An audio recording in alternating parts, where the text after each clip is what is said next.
Gaji pokok anggota DPR itu hanya 4,2 juta rupiah, Marisa. Tapi setelah ditambah berbagai tunjangan, ini itu, mereka bisa mengantongi kurang lebih 54 juta rupiah setiap bulannya. Tepat sekali. Selain itu, berbagai fasilitas penunjang kinerja pun juga tersedia untuk wakil rakyat.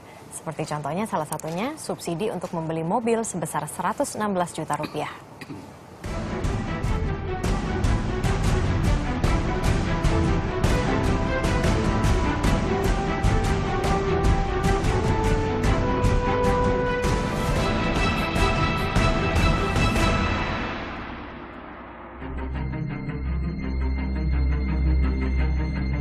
Ongkos politik yang tak sedikit rela dikucurkan banyak orang demi berburu kursi wakil rakyat. Selain idealisme, prestis, motif ekonomi tak bisa dipungkiri jadi motivasi orang berebut kursi menuju Senayan.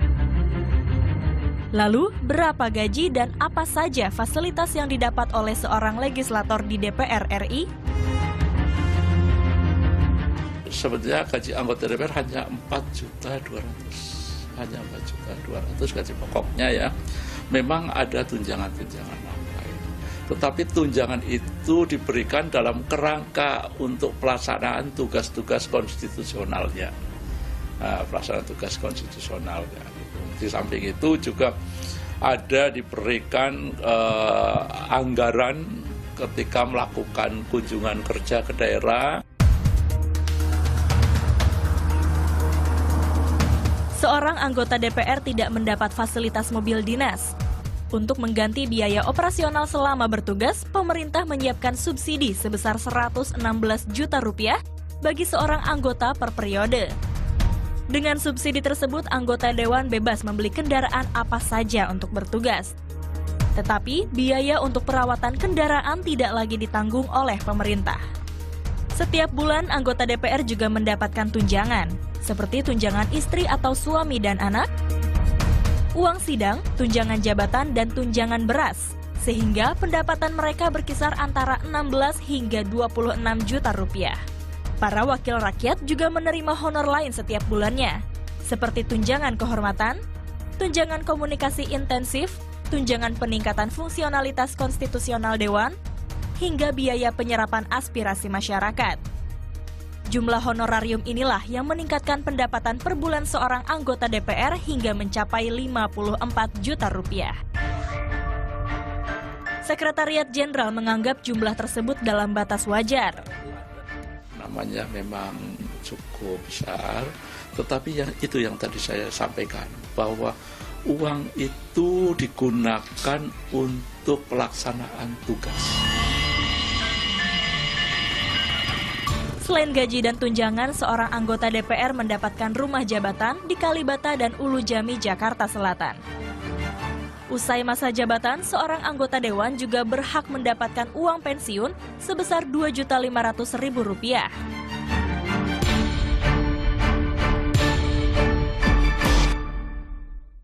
Dan untuk membahas lebih lanjut mengenai hal ini, sudah kami hadirkan di sini Ferry Mursi dan Baldan yang memang sudah pernah 3 periode. Bayangkan 3 periode duduk di Senayan. Dari tahun 92 pertama kali ya Pak ya. Itu di MPR. Iya. Tapi DPR-nya 97. Iya, apa namanya, tadi kita lihat sedikit di tayangan gitu ya, dengan berbagai tunjangan-tunjangan plus gaji. Seorang anggota DPR bisa dapat 54 juta gitu. Setimpal nggak sih sebenarnya Pak dengan pekerjaannya? Kalau untuk yang serius setimpal. Ya, setimpal. Menurut saya itu kan hal-hal yang dilakukan difasilitasi oleh negara untuk menunjang tugas-tugas kita. Makanya saya katakan bahwa harus melihat kinerja anggota dewan juga dari kehadiran, karena mereka itu kan tidak dihitung kehadirannya setiap hadir berapa, tidak, tapi sistem paket. Jadi per bulan itu sudah dianggap semuanya rajin. Semuanya berfungsi kan begitu. Tapi padahal ada juga pendapat yang begini, nggak usahlah aktif-aktif, nggak usahlah banyak bicara, nggak usahlah sumbang pikiran. Yang ngomong sama yang nggak ngomong, hadir nggak hadir kan sama. Tiap bulannya tidak terpotong gitu loh. Itu ada juga pendapat seperti itu gitu. Karena memang terjadinya faktanya seperti itu. Ini kan sebuah fasilitas. Nah tadi saya koreksi sedikit bahwa soal pensiunnya bukan 2 juta. Rp3.515.000. Oke, baik. Tadi dikoreksi sedikit ya datanya. Iya, bukan Tapi 2 sebelum juta. kita lebih lanjut membahas, kita akan bergabung lagi kembali ke gedung DPR karena ada proses pengucapan sumpah jabatan. Ya.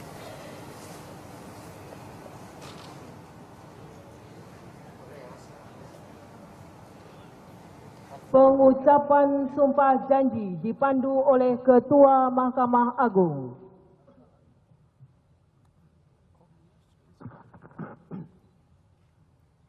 Sebelum memangku jabatan anggota Dewan Perwakilan Rakyat, saudara-saudara wajib bersumpah atau berjanji menurut agama masing-masing. Apakah saudara-saudara bersedia disumpah menurut agama saudara? Patut saya ingatkan bahwa sumpah atau janji yang akan saudara-saudara ucapkan Kertas satu. mengandung tanggung jawab terhadap bangsa dan negara Republik Indonesia. Tanggung jawab memelihara dan menyelamatkan Pancasila dan Undang-Undang Dasar Negara Republik Indonesia tahun 1945. Saya harap saudara-saudara mengikuti lafal sumpah atau janji yang akan saya pandu. Bagi saudara-saudara yang beragama Islam, demi Allah saya bersumpah. Bagi saudara-saudara yang beragama Kristen dan Katolik, saya berjanji. Bagi saudara-saudara yang beragama Hindu, Om Atta Paramawisesa, saya bersumpah. Om Atta Paramawisesa, saya bersumpah. Bagi saudara-saudara yang beragama Buddha, demi Sang Hyang Adi Buddha, saya bersumpah. Demi Sang Hyang Adi Buddha, saya bersumpah. Bagi saudara-saudara seluruhnya, bahwa saya akan memenuhi kewajiban saya sebagai anggota Dewan Perwakilan Rakyat dengan sebaik-baiknya dan seadil-adilnya sesuai dengan peraturan perundang-undangan dengan berpedoman pada Pancasila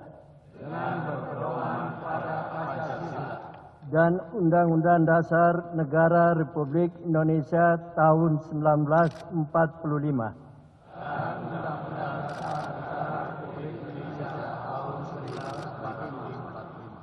Bahwa saya dalam menjalankan kewajiban akan bekerja dengan sungguh-sungguh demi tegaknya kehidupan demokrasi serta mengutamakan kepentingan bangsa dan negara daripada kepentingan pribadi seseorang dan golongan. Bahwa saya akan memperjuangkan aspirasi rakyat yang saya wakili. Untuk mewujudkan tujuan nasional. demi kepentingan bangsa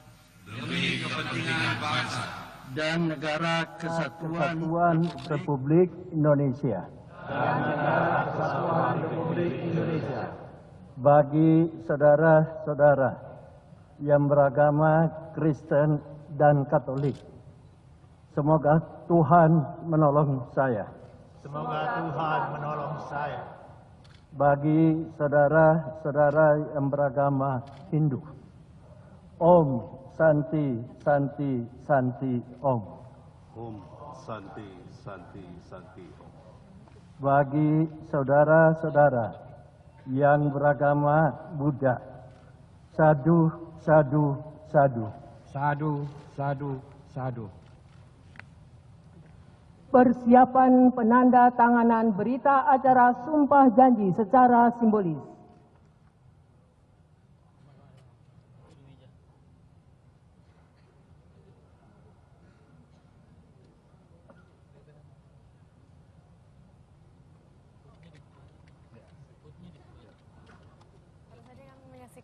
Kepada para wakil kelompok sumpah janji dan para rohaniwan. Baru saja kami menyaksikan bersama sumpah jabatan dari perwakilan rakyat yang baru di 2014 hingga 2019. Semoga dapat melaksanakan tugasnya dengan baik.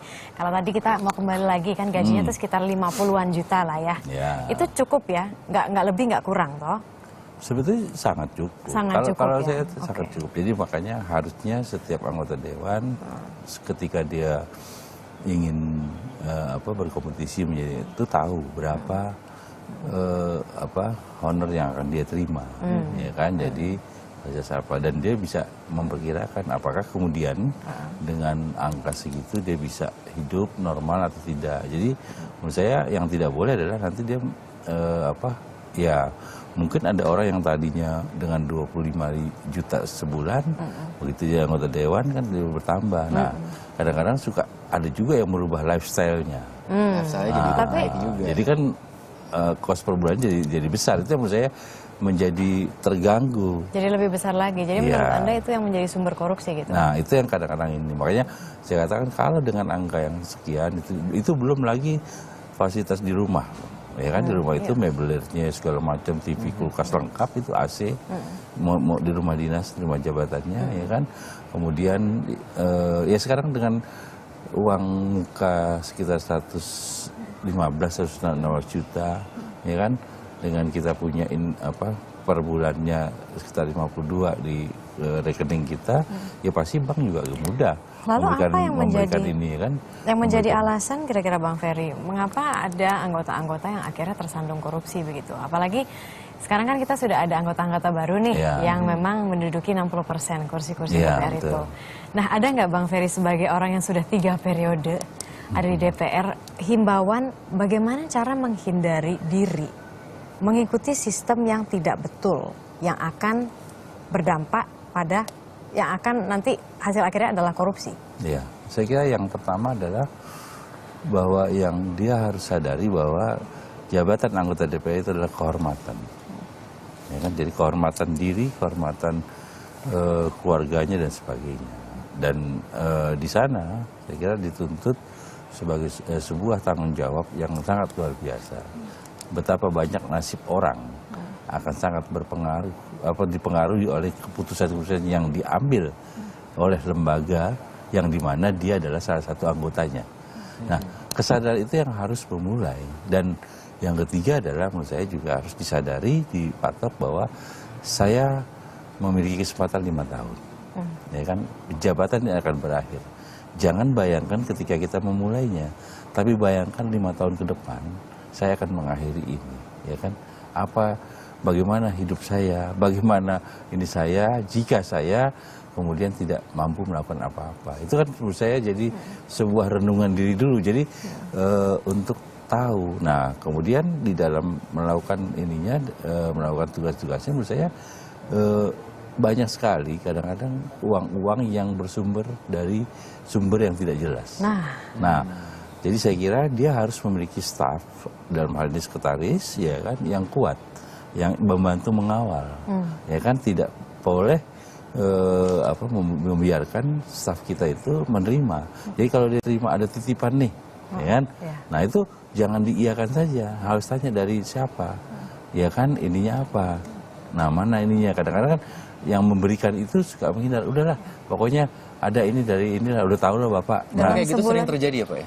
Sangat sering, makanya suka berseliweran, saya katakan itu. Dalam sebulan tuh berapa kali sih Bang? Kenapa? Dalam sebulan tuh bisa berapa kali sih? Tergantung dari apa yang sedang kita kerjakan.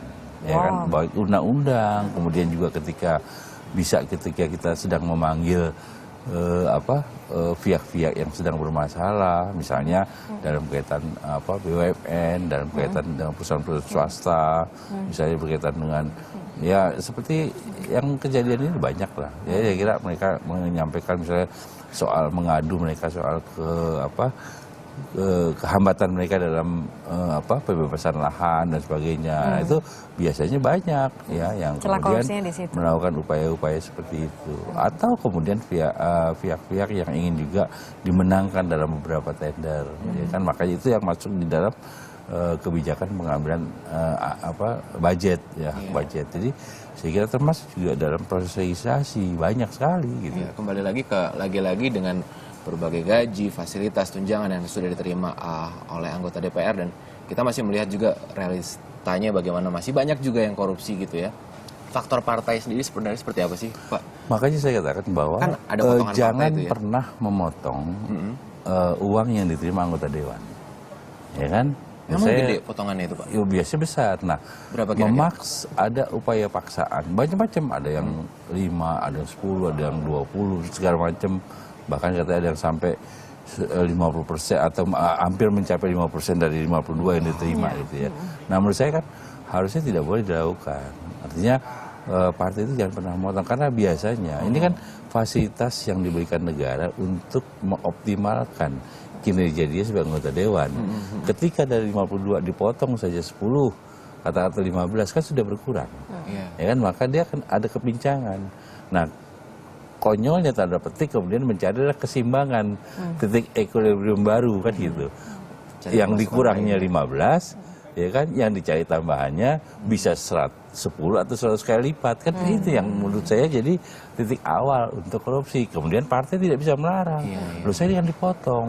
Saya harus menambah menutup ya kan kekurangan ini. Berarti sebenarnya pembiayaan partai yang sehat sehingga tidak menimbulkan anggota-anggota DPR yang harus mencari uang itu dari tempat lain, bagaimana? Saya kira ketika dia sudah partai bisa melakukan banyak hal yang hal lain, tapi jangan pernah partai itu menjadikan anggota dewannya itu semacam ATM, ya kan, menjadi sumber dana, ya kan. Nah, ini yang menurut saya jadi bisa merusak gitu. Jadi memang kalau dilihat apa yang diterima itu sangat luar biasa. Jadi saya kira akan sangat tidak masuk akal dan tidak ada alasan yang bisa dijelaskan ketika ada tindakan korupsi untuk menambah. Karena apa? Itu pastilah keluar dari sebuah yang namanya manusia. Ya kan? 100 juta per bulan juga nggak cukup.